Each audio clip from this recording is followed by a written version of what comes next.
Hello, hello, brothers and sisters. Happy New Year. Happy New Year to all our viewers. We're happy to see you again in the new year. We hope 2026 will be better. But what happened in 2025, we're leaving 2025 behind. And please, we thank you for all the support you've been giving us so far. And as we said, we started this channel because we wanted to be unlike other channels. We did not just want to make you smile and laugh. We wanted a way to make you think. Look at like what is happening this week.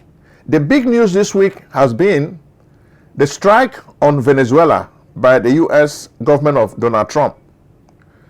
And as a result of this strike, they captured the president of Venezuela, Nicolas Maduro. So it was like a movie. He himself, Maduro, could not believe it. A few hours after he met with a Chinese official, the US picked him up after this surgical operation. He could not believe it. He was thinking that nothing will happen to him, but it shows that the US is a superpower. People have been doubting. They have been saying that, oh, we have a pro-US stance. No. We like to let Africans understand geopolitics to know what is really happening in the world.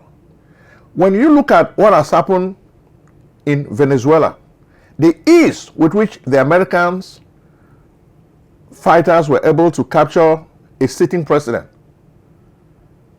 Isn't this amazing? It is. It is very, very amazing. And I think that's why there's been fear all over Africa. Because what most of the presidents in Africa are saying is, who is next? Am I on Donald Trump's wanted list? That's what we're going to talk about. So who are the Africans on Donald Trump's wanted list? But before we go through this, we want you to understand what we call geopolitics. Geopolitics in the United States stems from the period of 1823 with the presidency of James Monroe. In 1823, James Monroe coined what we call the Monroe Doctrine. The Monroe Doctrine simply says America now is a superpower, and the Americas, all those countries in Latin America, the whole continent, is America's backyard.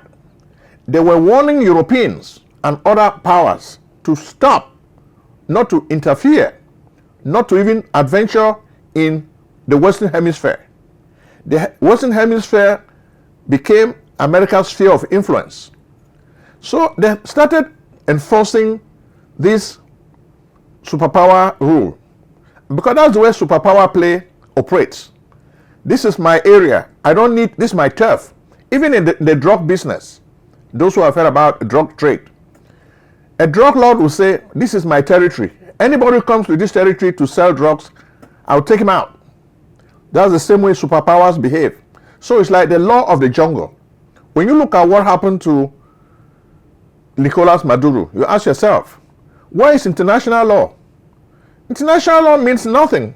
International law is like a toilet paper. This is not the first time. You saw the American adventure during the time of George W. Bush. They went to Iraq, right? You saw what happened to Noriega, right, in Panama. So America has been doing this SAC ops so many times, and they capture people and bring them to America. So it's not the first time. So Maduro is sitting in a cell in New York lamenting. He could not believe that just a few hours ago, he was the president. In less than 24 hours, they've taken him down. His life has changed. The life of his wife, too, has changed. So, the whole idea is the Monroe Doctrine. You might not have heard it before, but we want you to know that this Monroe Doctrine drives the U.S. foreign policy. That's the key. So you may think that, oh, Donald Trump is a more combative president, but he's just following this Monroe Doctrine. America first. American interests. National interests of the United States. That's the priority. This is what we need to learn. This is what a superpower does. Russia does the same thing. Even though the Soviet Union has collapsed, but Vladimir Putin, still plays that whole tape. He says the collapse of the Soviet Union was the greatest catastrophe of the 21st century. So he wants to revive the Soviet Empire. And he's kicking, doing everything possible to exert the Russian influence far and wide. You see what is happening in Ukraine. That's really what is happening, because the Soviet era is gone, but Russia wants to maintain the hegemony of Russians in that part of the world. So Ukraine now is like challenging them. They don't want America to come to their backyard and play any games. So that's why Putin has lost so many soldiers, because he wants to protect the status of Russia as a superpower. Now, Putin, in conjunction with President Xi and other guys, have been putting together what they call a multipolar world. They want to topple America from the throne where America is sitting, where we live in a unipolar world. As we've said on this show many times, after the Second World War, America emerged as a superpower, and America has not turned back. America dominates the world, politically, economically, and socially. So similarly, we have Franc-Afrique, which we've been talking on this show all the time.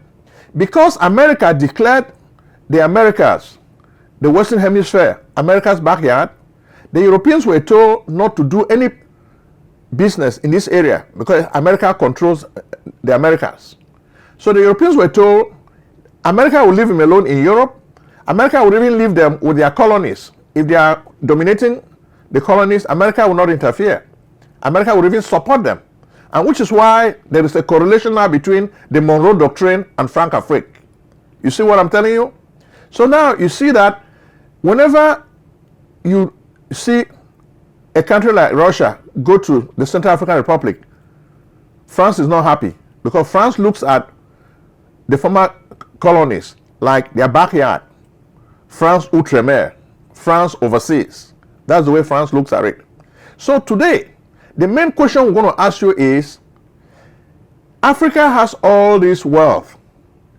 Africa could be a superpower, but Africa remains a permanent playground of colonial interests. So Africa needs to make a choice. Are we going to remain a puppet, a playground for the interests of colonial masters, or are we going to declare our sovereignty?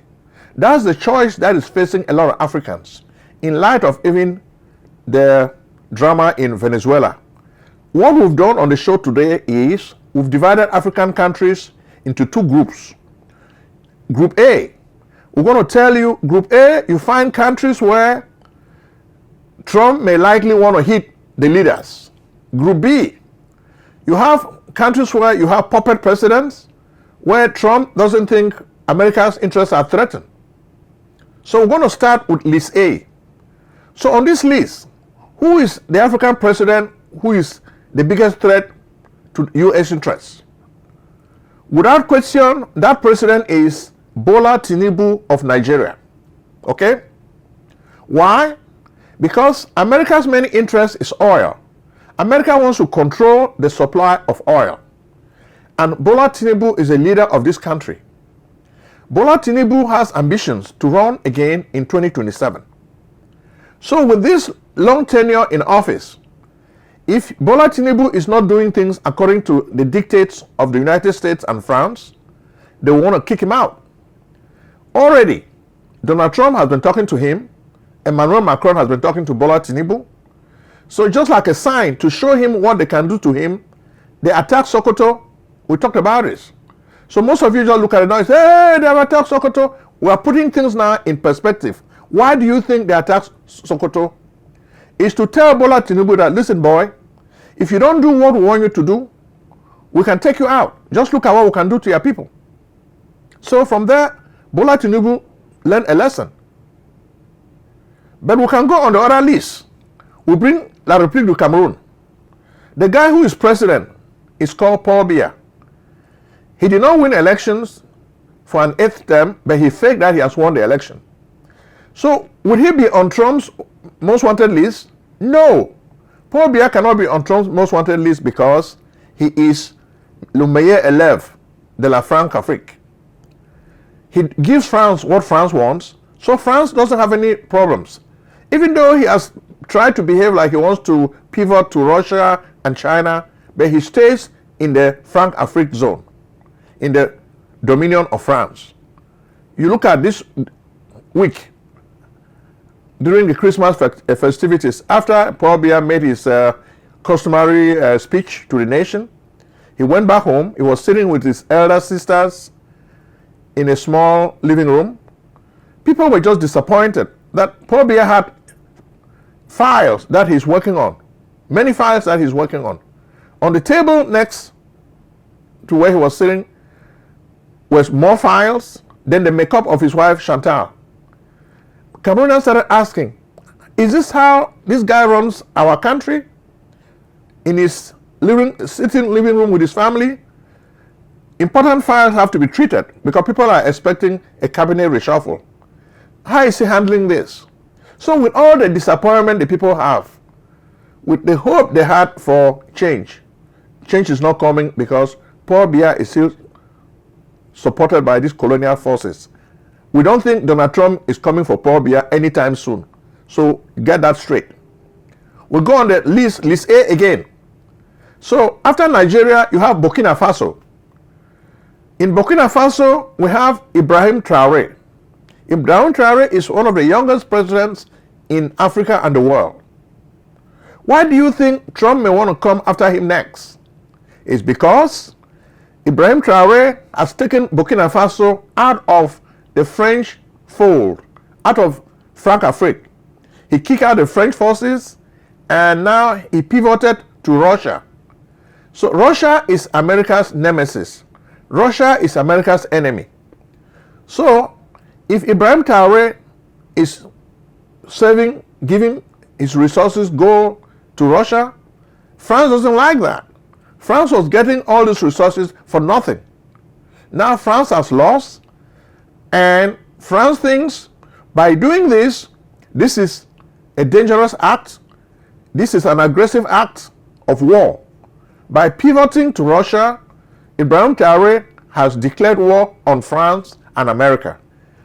He doesn't support the interests of France. He doesn't support the interests of America. And besides, his politics, he talks about sovereignty.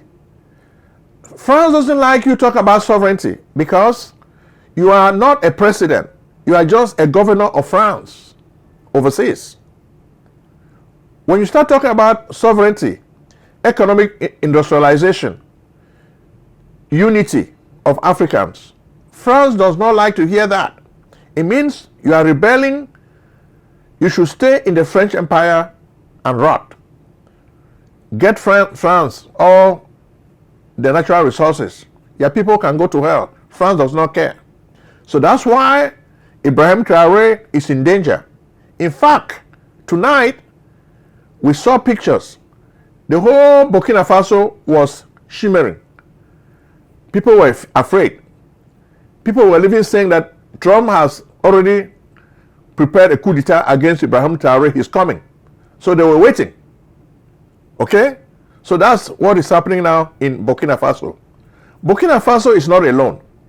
You also have Mali. Mali also has left the French orbit. They have moved towards Russia.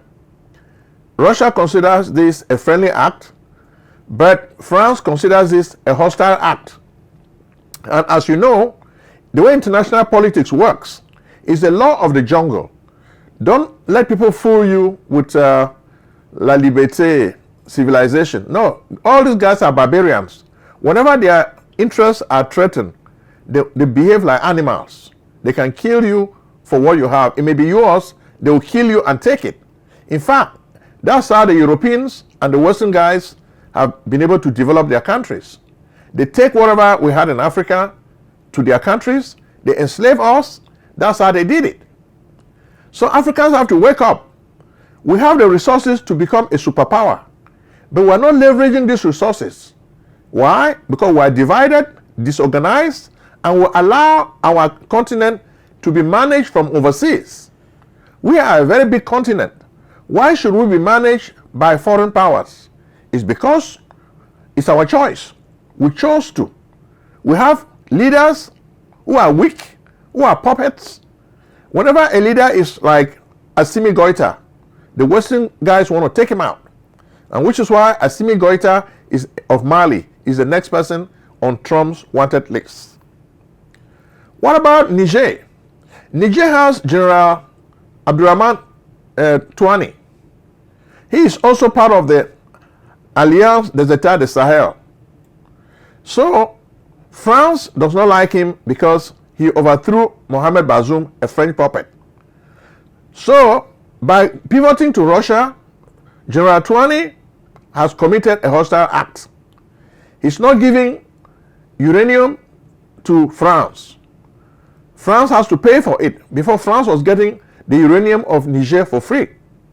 Now, Touani is saying you have to pay us good money, market rate, before you can get uranium from us. France doesn't like this. So that's why France is targeting these guys. And I say sincerely, the guys in Burkina Faso, Mali, and Niger are in danger. The danger is real. The Western guys may want to take them out at any time because they are messing up their business. So let's understand this. Russia is not a very reliable ally. So we're saying this publicly. Your average guy thinks Russia is this, Russia is not a colonialist, but Russia needs to figure out how to protect people who are in the Russian orbit. They should not allow America to overthrow them easily. That's what we're saying. Vladimir Putin, if you are a superpower, as you claim you are, improve on your military. Let them really support these African revolutionaries. Because don't take them far, then allow the Western guys to come and slaughter them. So this will set us back many, many, many years. The way it happened when Patrice Lumumba was killed by the West in Congo DRC. Then, another guy who may be on Donald Trump's most wanted list is Cyril Ramaphosa of South Africa. His politics is diametrically opposed to American interests. He has pivoted too much towards Russia, even at the UN. Then, of course, Cyril Ramaphosa has an anti-Jewish stance. They feel like he doesn't like the Jews. He sued Israel at the UN and brought the case to the ICC. But America supports Israel unflinchingly. Because of this, Cyril Ramaphosa is in the crosshairs of Donald Trump. He even came to America. Donald Trump was showing him pictures of fake pictures of the way South Africa was maltreating whites in their country. This was fake. Cyril Ramaphosa is an intelligent guy, but he was facing so much pressure. Then, of course, Trump has been using sanctions, economic pressure, to try to make him to change his ways. Is he going to change his ways? Or is Donald Trump now ready to take him out the way he did to Nicolas Maduro? That's what people are thinking. Then what about the Central African Republic? The Central African Republic is organizing elections, and we know Ashanti Touadera is going to win. The opposition is already claiming victory, but Ashanti Touadera has the Russian guys. They are protecting him, so he's going to win this to get rid of this lady. So I've given you the names of all the people who are on Trump's most wanted lists. Okay? If you're doing the good things for your country, Donald Trump is going to target you. So long as you are hurting America's interests. Because America is a superpower, and America wants to play tough. America needs those resources. So if you say, okay, yes, like you saw the few presidents America invited to Washington, right? Of course, you saw guys like Oligui Nguema of Gabon. Yes, that's a puppet. It's a French puppet. Automatically, America likes a French puppet because they have this entente cordiale with France. I will not come to Africa to take over your colonies. Then don't come to Latin America to take over my colonies. Let me stay in my backyard. Stay in your backyard. Control Africa. Take the oil from Gabon. Let the Gabonese people die of poverty. I don't care, so long as Americans are happy with me. Okay? Then Benin. Benin just had a failed coup d'etat that was aborted because of the role of France. Patrice Talon, perfect French puppet. Okay? He may be leaving this year in April, but already he has his protege who will take over. These are all people who support France. They do everything to help France. Hence, France will fight to keep them in power. But these are the wrong guys. Okay? Then what about Guinea? Guinea also just had elections. The military guy, Mamadou Doumbouya, won. This guy is a French puppet. He's part of the French Legionnaire. His wife is French. So how do you think this guy can protect Africa's interests? It's a joke. So you see, we'll continue being a laughing stock, the laughing stock of the world, if we keep allowing people like Mamadou Doumbouya to rule our countries. And which is why we know Mamadou Doumbouya is not going to last. Because there are many people who are really angry because he's not a Pan-Africanist. He doesn't care about African interests. The people that we care about must be people who care about Africa's interests. What about Madagascar? Madagascar is a mafia state. The guy, Umbalu Sissoco, was about to lose re-elections. He faked a coup d'etat, gave power to his cronies, and left town like a bandit. Okay? So what do you think? Trump will not take him out because he's protecting the interests of the Western guys. So they will let him stay. Then what about Ivory Coast? Well, Ivory Coast is the same. Alassane Ouattara, he has a French wife. He's there to take care of French interests. So they're not going to do anything to him. He will stay for a long time. So but the guys who really have trouble are the guys who are trying to do good things for their country. And while we say we've come closer to the end of this video, but we want to summarize the main factors. So what should we do? What we're saying in this video is Africa is in chaos. Then the elite of Africa have betrayed Africa. The ancestors are angry because Africa is cursed. The ancestors are angry because the elite have allowed the colonial guys to seize all our resources for nothing. So what should we do? Well, I'm working on a book titled Africa, Superpower, Future Superpower or Permanent Colonial Playground. And I'm coming up with some solutions. One, the first solution, democracy has failed in Africa. And I've gone and done a lot of research. Democracy cannot succeed in Africa. Democracy can succeed in Greece, can succeed in America, can succeed in Britain, but cannot succeed in Africa. Why? Because Africa is not free. Africa is not a free continent. In order for democracy to work, the country needs to be free. So the replacement for these fake democracy experiments should be one party rule, just like what you have in China, where you have one party, then under the party there's more competition. Different personalities can compete for power, but they have to come up with a program. So nobody should own a party, because when you allow one person to own a party, it makes it easy for the colonial guys to control that country. Then we need to have a national parliament in Africa. Okay? One army. Second, in terms of the economy, we need to move the economy away from borrowing from the World Bank. We need to have a free economy. We need to have our own currency. Okay? We keep emphasizing this fact. We don't need to be using the French franc. We need to kick France out and have our own currency. Then we need to preach industrialization. Look at what has happened in most of Asia. You talk about the Asian tigers. They've done it. Why can Africa not do it? Let's not just complain about colonial masters. We can do it if we have the will. So industrialization. This guy, Traoré Ibrahim, has been doing some of the things we are saying now. He's been introducing industrialization, and he's been doing a lot of good things in the economy in his country. So let's imitate a guy like Ibrahim Traoré. Before they take him out, let's imitate, learn from him before they take him out, please. Third, what about the society? In terms of the society, we need to change our educational system. We need to embrace what I call functional education. Educational that serves the need of the world market. Instead of importing goods, we need to start exporting. That should be our emphasis. Africa needs to be a world exporter. Okay? Then, of course, in terms of education, We need to encourage STEM, STEM. S stands for science, T stands for technology, E stands for engineering, M stands for mathematics.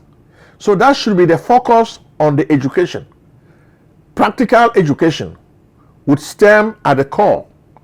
A lot of our guys are good in science, they're good in math, but we need to channel this information so that they can create products we can export to other countries. That's what we need to see. If we can do this, then we'll have the potential to become the next superpower. If we're not a superpower, then we're going to remain slaves. As you can see in the example of Venezuela teaches us that we need to be a superpower. If you're not a superpower, if you're relying on international law is not going to protect you. As you can see, Venezuela has so much oil, but Trump is saying they're coming to take this guy, Nicolas Maduro, out because he's a drug dealer. That's not true. Trump is taking this guy out because they need the oil. Venezuela was taking the oil and giving to China. Venezuela was taking the oil and giving to Russia. These are America's enemies. These are competitors. So America was angry. So just like a drug dealer, Trump went in there like a thug and caught this guy and brought him to America. They're going to tell him to face trial in New York. It's already being arraigned. Is this going to be a fair trial? We don't think so. But what is important, the public would even say that the trial is going to be a charade. A trial in America, a charade, the land of democracy? No. Democracy, those are just slogans. Okay? So international law is still based on survival of the fittest. If you remember Charles Darwin, in the book titled The Origin of the Species, only the strongest survive. Survival of the fittest. In the jungle, the strongest survive. So if we want to survive as Africans, we need to have our continent unite and grow into a superpower. We need to have nuclear weapons. Look at North Korea. Has America bombed North Korea? No. America is afraid that if they bomb North Korea will bomb America. North Korea has nuclear weapons. So we need to grow to a point that we can develop our own nuclear weapons. That will become a deterrent. Then America will not try to come in and pick our leader because they know that we'll bomb the place too. So this is what we learn. If you have any ideas, please contribute to this video because we want to save our continent. How can a continent that is rich in resources be poor? How can the people be poor? This is unacceptable. We need to change this predicament of Africa. Please help us make Africa great again. Thank you very much.